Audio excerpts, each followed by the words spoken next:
Assalamualaikum warahmatullahi wabarakatuh.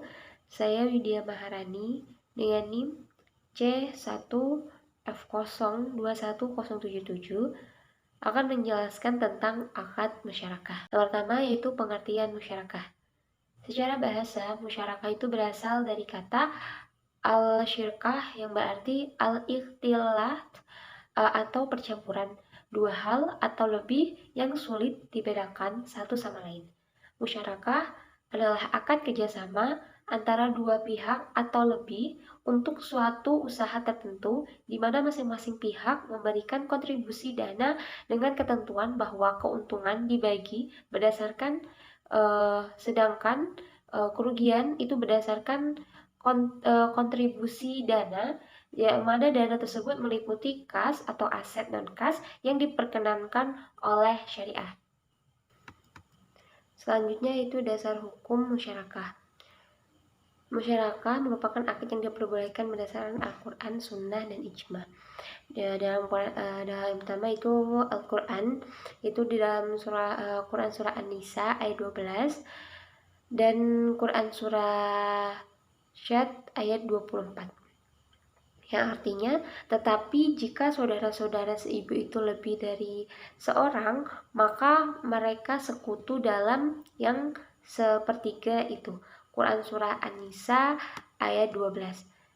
Kemudian dari sesungguhnya kebanyakan dari orang-orang yang berserikat itu sebagian mereka berbuat zalim kepada sebagian yang lain, kecuali orang-orang yang beriman dan mengerjakan amal yang saleh, dan amat sedikitlah mereka ini. Quran surah Syad ayat 24.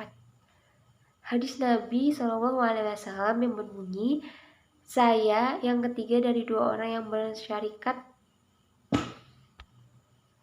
Kemudian hadis Nabi SAW yang berbunyi, saya ketiga dari dua orang yang bersyarikat selama salah satunya tidak mengkhianati yang lain.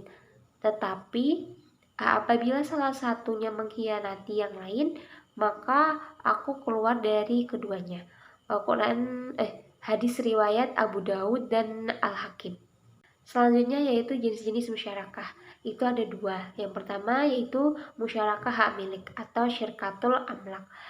Musyarakah hak milik adalah persekutuan antara dua orang atau lebih dalam kepemilikan salah satu barang dengan salah satu sebab kepemilikan seperti jual beli, hibah, dan warisan atau kondisi lainnya yang mengakibatkan kepemilikan suatu aset oleh dua orang atau lebih. Yang kedua itu musyarakah akad. Musyarakah akad itu adalah akad kerjasama dua orang atau lebih yang bersekutu dalam modal atau keuntungan, dan berdasarkan perbedaan peran dan tanggung jawab para mitra yang terlibat. Musyarakah akad itu dapat diklasifikasikan. Yang pertama yaitu musyarakah al-inan syirkah atau musyarakah al-inan syirkah al-inan. Musyarakah al-inan. Kemudian musyarakah abadan. Kemudian yang ketiga itu musyarakah wujud, dan yang keempat itu musyarakah mufawaddah. Selanjutnya nisbah musyarakah. Yang pertama itu keuntungan. Keuntungan harus dikuantifikasi dengan jelas untuk menghindari perbedaan dengan sengketa pada waktu alokasi keuntungan atau penghentian musyarakah. Kemudian setiap keuntungan mitra harus dibagikan secara proporsional atas dasar seluruh keuntungan dan tidak ada jumlah yang ditentukan di awal yang ditetapkan bagi seorang mitra. Kemudian seorang mitra boleh mengusulkan bahwa jika keuntungan melebihi jumlah tertentu, kelebihan atau persentase itu diberikan kepadanya. Kemudian kerugian. Kerugian itu harus dibagi di antara para mitra secara proporsional menurut saham masing-masing dalam modal. Akuntansi PSAK nomor 106. Perlakuan akuntansi PASK 106 perlakuan untuk transaksi musyarakah dilihat dari dua sisi pelaku, yaitu mitra aktif dan mitra pasif. Yang dimaksud dengan mitra aktif adalah pihak yang mengelola usaha musyarakah, baik mengelola sendiri maupun menunjukkan pihak lain untuk mengelola atas namanya. Nah, sedangkan mitra pasif itu adalah pihak yang tidak ikut mengelola usaha atau biasanya lembaga keuangan. Dan mitra aktif adalah pihak yang bertanggung jawab melakukan pengelolaan sehingga ia yang wajib melakukan pencatatan transaksi. Pedoman akuntansi untuk musyarakah. Menurut Pernyataan Standar Akuntansi Keuangan atau PSK nomor 106 itu meliputi yang pertama karakteristik pembiayaan musyarakah. Dan yang kedua itu penyajian dan pengungkapan pembiayaan musyarakah. Dan yang ketiga itu pengakuan dan pengukuran pembiayaan musyarakah. Selanjutnya itu ilustrasi musyarakah.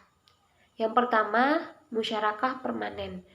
Contohnya antara mitra A dan mitra P yang telah melakukan akad musyarakah menanamkan modal yang jumlah awal masing-masing sebesar 20 juta rupiah, maka sampai akhir akad syirkah modal mereka masing-masing itu tetap sebesar 20 juta rupiah.